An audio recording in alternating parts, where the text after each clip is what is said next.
Hallo miteinander, I'm Gish86 and this is Kid Icarus of Myths and Monsters. We have arrived at the Sky Palace and meet goddess Palutena. Now we can still move around freely in this scene, even shoot Palutena if we want.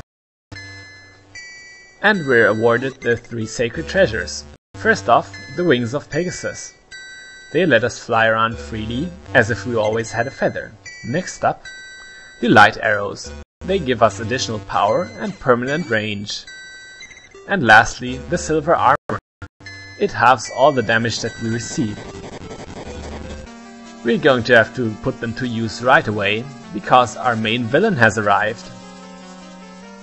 King Orkos of the Evil Land. Imagine that name on map.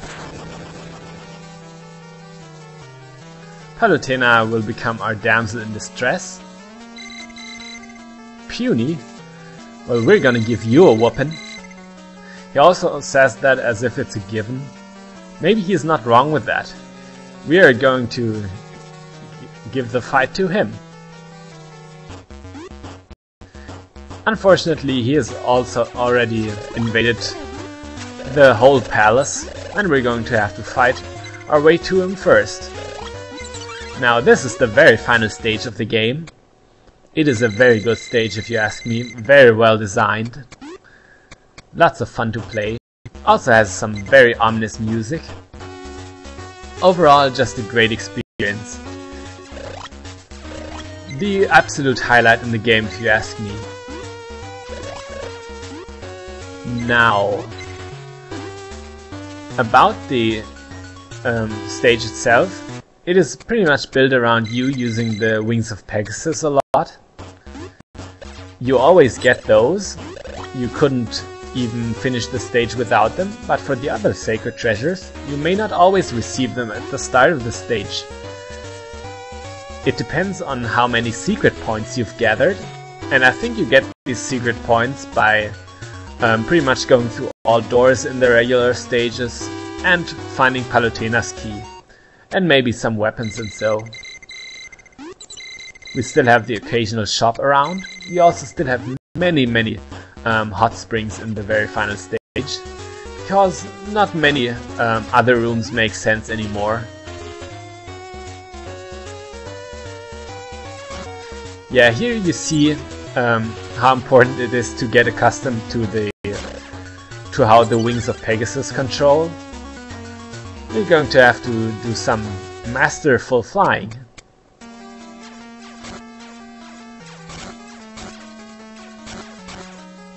Now this stage, compared to the predecessor of the on the NES, that was a shooting stage, but I think this stage is a lot more fun. We also have many enemies. The one that you just saw was a shadow mask, and that one just splits apart if you hit it. It is pretty negligible. But there are other more annoying enemies, like the bees. They're called busy bees actually. They are busy annoying pit, as well as they can.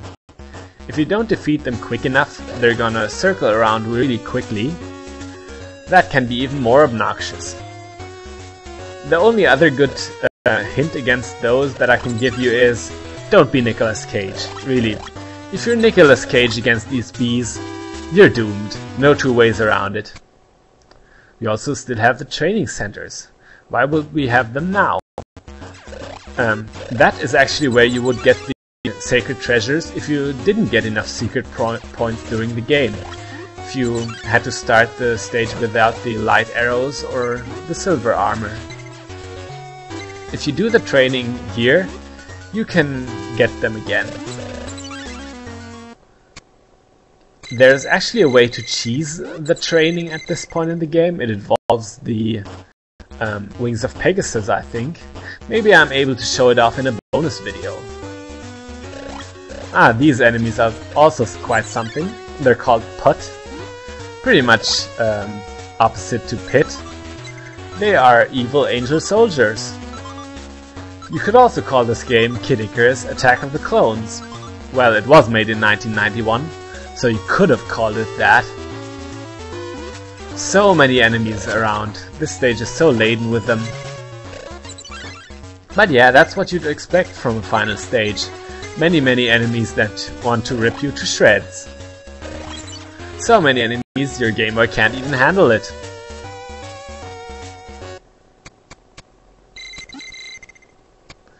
Hot springs around every corner. We're not even getting damaged that much. But yeah, that's how it is. You didn't know why there would be bedrooms now. Let's just clear them quickly and not think about them anymore. Now, a little later we'll get into another segment where there's need for careful maneuvering.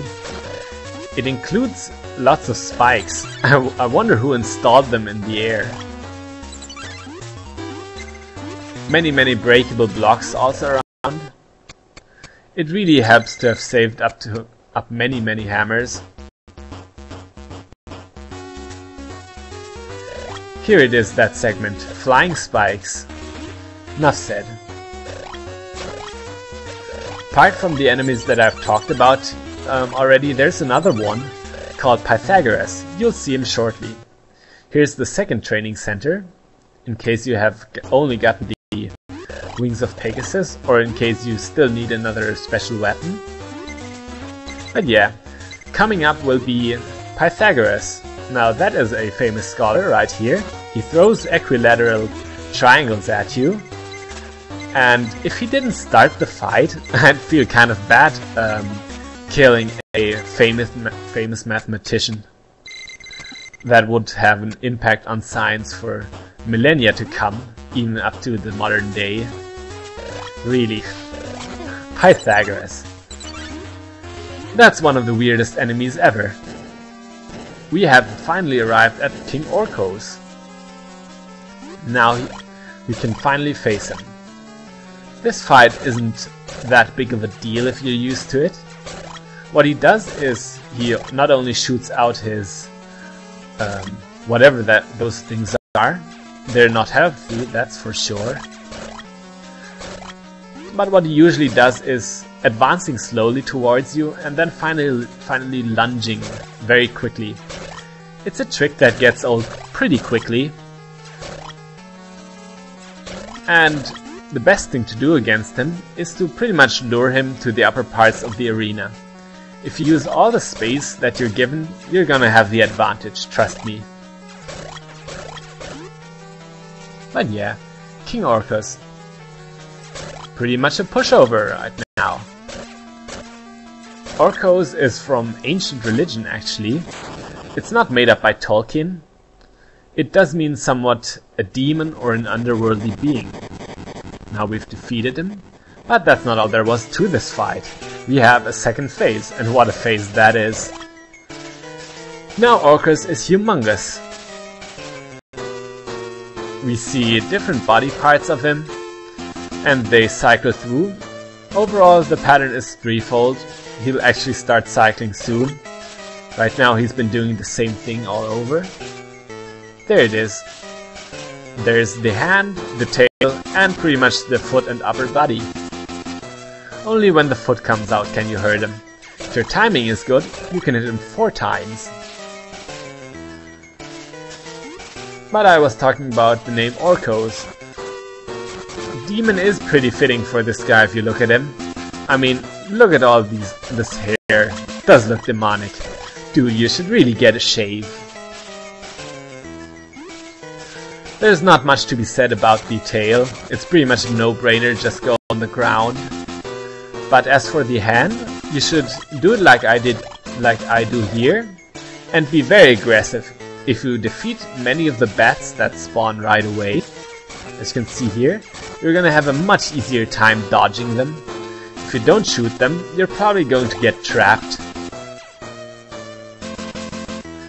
Now up till here, I'm doing really good.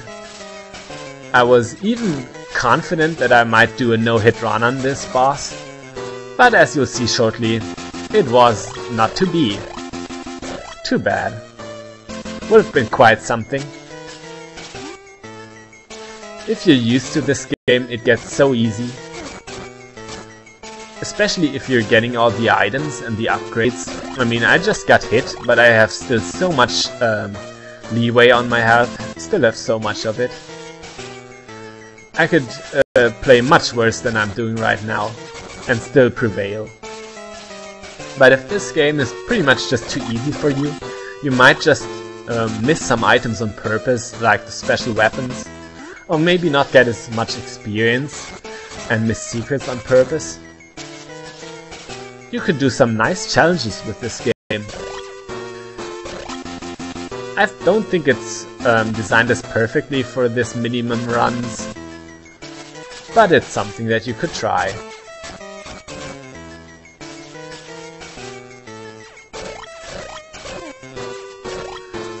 Ran right into that one. Still have 4 more health bars and so many more bottles.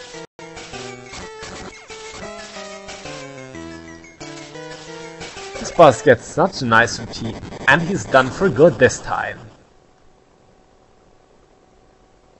Yes, we have finally saved Angel Land and have become a true hero. Palutena is free once again. A marvelous job we have done indeed. But please, Miss Palutena, don't take our youth away this time, like you did last game. We don't want to unnaturally age. Oh good, we can just fly away and have fun with our sacred treasures. That's what they're meant for. Having fun. Free like a bird.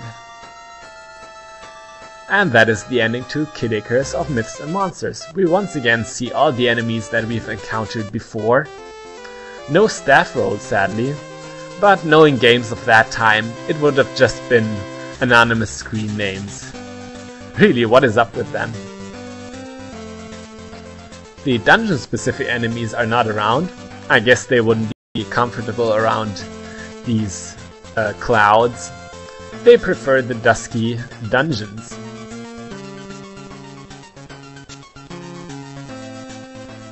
But yeah, Kid Icarus of Myths and Monsters is a really great game. It is a little bit short if you ask me, and if you do it like a completionist, it gets a little bit easy towards the end, but still a great title for the Game Boy. Now, if you remember the legends about Icarus, you know that Pitch probably shouldn't get as close to the sun. There it is. Told you. Well, at least now we know why Pitt has been away for so long. That drop probably put him into a coma. But yeah, he'll soon be back.